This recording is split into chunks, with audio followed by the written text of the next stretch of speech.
Happy Saturday to you. I'm Rebecca Turco. Time now for your top stories and weather in 90 seconds. Candidates in the race for governor and U.S. Senate are making stops right here in Central Florida today to try and get your vote. Governor Ron DeSantis is holding a rally at Ormond Beach. Charlie Crist will be at the Alafaya Branch Library in Orlando. Senator Marco Rubio is holding a rally in Ocala, and Congresswoman Val Demings is holding a block party in Orlando.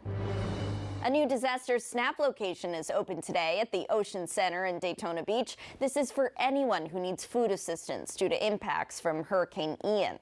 That site is running through Monday from 7 a.m. to 5 p.m. And dozens of displaced Good Samaritan Society residents are now staying at a resort in Kissimmee. They'll be provided meals, and FEMA will pay for their stay at the Westgate Towers. Discussions begin next week about next steps for those residents who are still unable to return to their homes. And now let's get a check of your weather with meteorologist Zach Covey. And Zach, some rain ahead, and we're all wondering, is that going to impact Election Day? I think it might.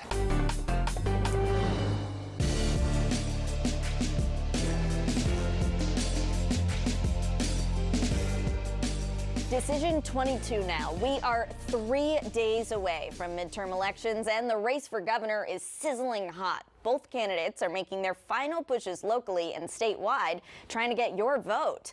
Governor Ron DeSantis was in Melbourne yesterday, holding a rally in front of a crowd of supporters. After President Biden came to Florida earlier this week to campaign with Charlie Crist, Governor DeSantis used this appearance to tie his opponent to the administration and its policies. It reminds every voter in the state of Florida that the Democrats in this state vote with him 100% of the time.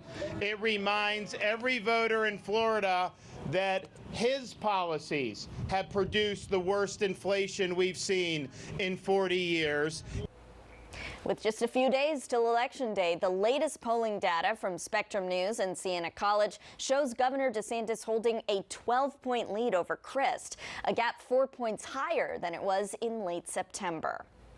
And Charlie Crist spent much of his Friday rallying voters in Duval County. He started his day at the Operation Save Our Sons conference. He spoke one-on-one with minority students from 12 different Jacksonville area high schools. He also heard concerns from the group's mentors about gun reform legislation and what they need from their lawmakers in order to keep neighborhoods safer and teens on the right path.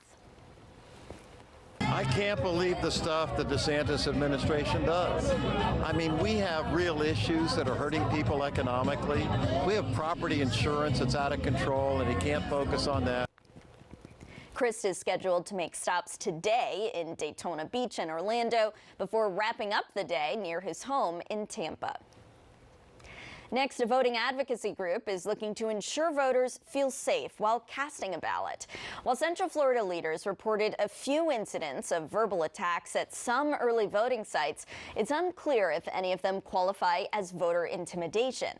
Benjamin Trinidad will be one of 50 other Poder Latinx workers who will station themselves at several voting sites. He says they'll speak with voters once they cast their ballot to find out how it went, if there were any issues, and if they need any assistance. I noticed that a lot of Latin people, citizens, are not coming out to vote, and I was wondering why. And probably they got they don't have somebody to help them clarify. Some of them got so many questions and the barrier of the language. Benjamin says if they see or hear about any issues, they'll immediately report it to the supervisors of elections offices. Voter intimidation is a third-degree felony in Florida with a punishment of up to 5 years in prison. Spectrum News 13 is your source for election information. Our nightly election preview shows resume Monday at 7 o'clock. Then you can join us Tuesday, November 8th, starting at 7 p.m. for our live team coverage. Next, the Marion County Sheriff credits 24 citizens for leading them to a teen accused of threatening a school shooting. Sheriff's deputies say the 16-year-old posted a video on Snapchat saying he was tired of being stereotyped as a school shooter, and he showed a gun. This is a photo of that gun in question. When deputies arrived at the teen's home, they determined it was an airsoft gun. We're not identifying this teen due to his age. He faces a charge of electronic threat to conduct stopped a mass shooting.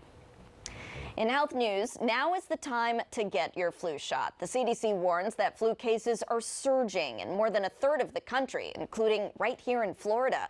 17 states are experiencing high or very high levels of flu-like illness. You can see most of those are in the southeast region, as well as New York City and Washington, D.C. The CDC is estimating there's been more than 1.6 million flu infections and 730 deaths so far this flu season. Here in Florida, the vast majority of counties reported more flu cases this past week than the week before. That includes all counties in our Central Florida viewing region.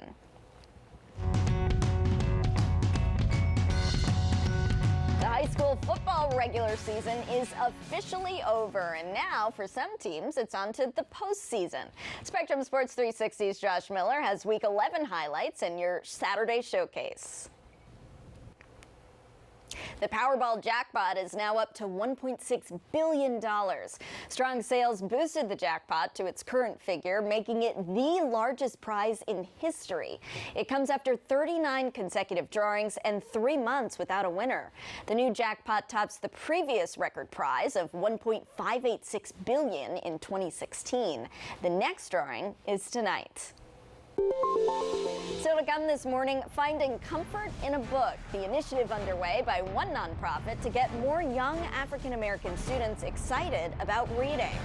But first, let's check back in with certified meteorologist Zach Covey. Zach, lots to talk about. It's certainly been an active 24 hours of severe weather across the country. Yeah, it really has been.